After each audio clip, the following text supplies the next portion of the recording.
Hello everybody, and I want to welcome everyone to this episode of the Booze Geek.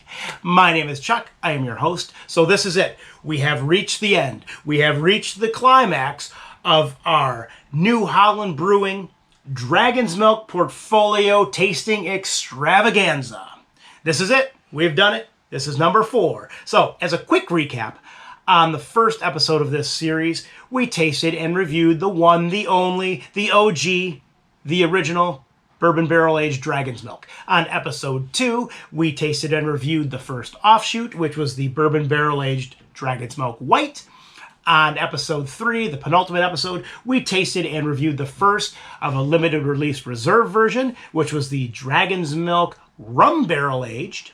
And as always, I encourage everyone to go back and watch those episodes if you missed them. So for number 4, we are finishing it off with the 2020 Reserve release number 2.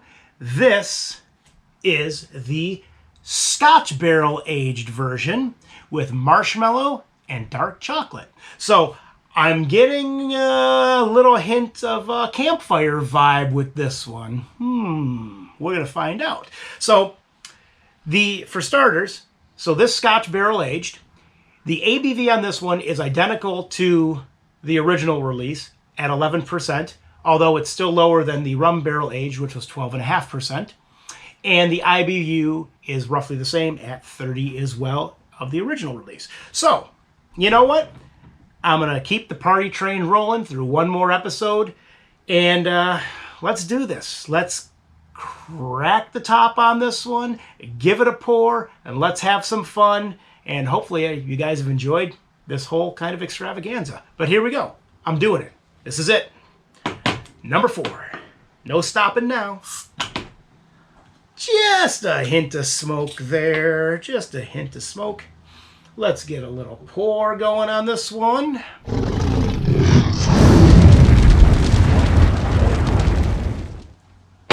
Okay, well, color profile, very similar to the original and very similar to the Rum Barrel-Aged. But it also has the smallest amount of carbonation too. That's just under a half a finger of an off-white, almost khaki, but not quite. But yeah, let's give this one a swirl and we'll give it a nose. Get the aromas moving here.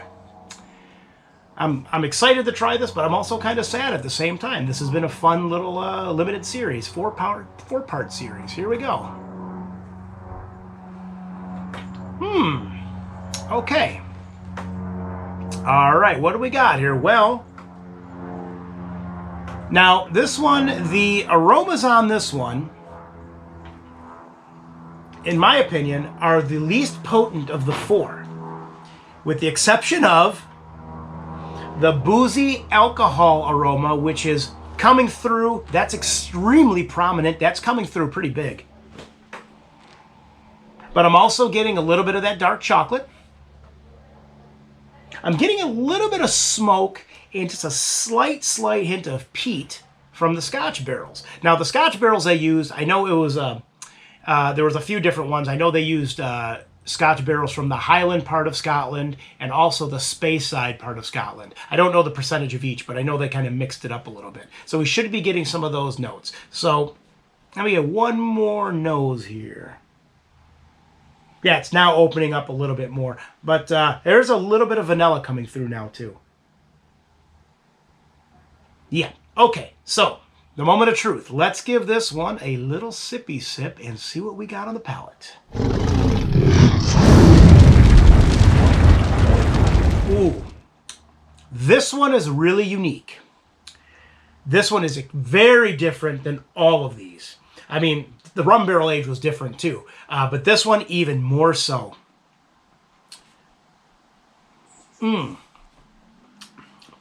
Okay, so what am I getting? First of all, mouthfeel.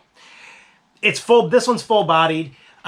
It's not quite as creamy and as heavy and as rich as the Rum Barrel-Aged. It's kind of in between the original Dragon's Milk and the Rum Barrel-Aged. So we kind of have that one in the middle. Actually, it's, yeah, I could say it's slightly less than the Dragon's Milk White too. But Wow. So we are getting some flavors. There's a little bit of that dark chocolate coming through.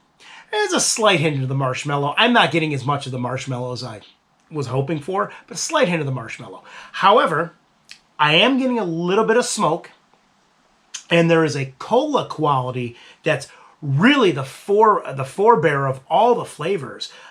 This cola-esque quality is coming through really nicely. Let me give this one more sip here.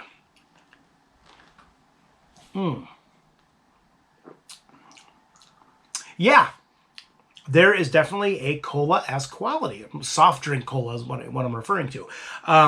But there's a little bit of peat coming through, and just like I said, I know a little bit of that smokiness is starting to open up a little bit more the more I swirl it around. I think there's. Let me one more sip here, because I am getting something on the back end. I'm getting maybe a little bit of an ash, and also a little bit of burnt toast. But so my analysis of this one, I think it's still top notch. It's still really nice. But it's more similar to the rum barrel aged. This is a hard one to review.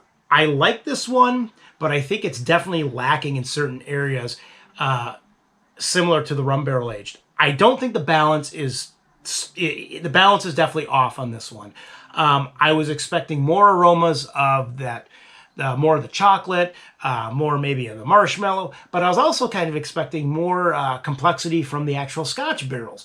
I like the flavors on this, but I wanted a little bit more, maybe a little more smoke or a little bit more ash. But I definitely wanted more of the marshmallow, which is really pretty weak on this one.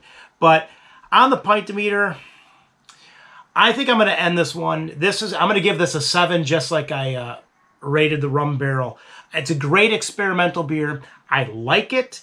It's just lacking in balance. It's lacking in some of the potency of the flavors I was expecting. The aromas, I think, I wish they were, pushed up a notch or two. So I'm going to give this one a 7. Still an outstanding beer. And on that note, I hope all my viewers, I hope you had fun on this little journey of Dragon's Milk with me. It's been a lot of fun to do, a lot of good beers to taste and sample, and it is kind of nice to go back and see where all this madness and all this experimentation and fun started. So I recommend you can find them, pick up all of these because they're all really good beers, and do your own kind of sampling and tasting. So on that note, I want to thank everyone for putting up with me for these, this 4-part episode of Dragon's Milk, and I want to encourage everyone to go pick up 4 packs of all of them. But on that token, as always, you can follow me at the website, which is www.pubshaveapintin.com, at the blog, which is www.pubshaveapintin.blogspot.com. And if you like the series and you like the video, please give us a thumbs up. And if you're new to the channel, please subscribe to the channel. It always helps. And if you feel like it, leave a comment down below.